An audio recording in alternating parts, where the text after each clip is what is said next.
Baru-baru ni saya pergi ke Washington untuk berunding dengan kerajaan Amerika Syarikat tentang isu tarif timbal balas.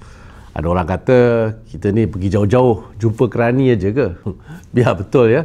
Semasa saya di sana, saya berunding dengan US Trade Representative Jamieson Greer dan juga Secretary of Commerce Howard Lutnick.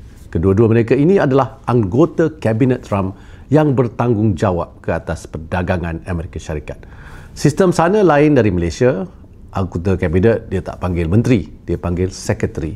Jadi ada Secretary of Commerce, Secretary of Defence, Secretary of Education. Dan janganlah bila kita nampak title secretary aja terus ingat ni level setiausaha pejabat ataupun kerani. Salah tu ya dek.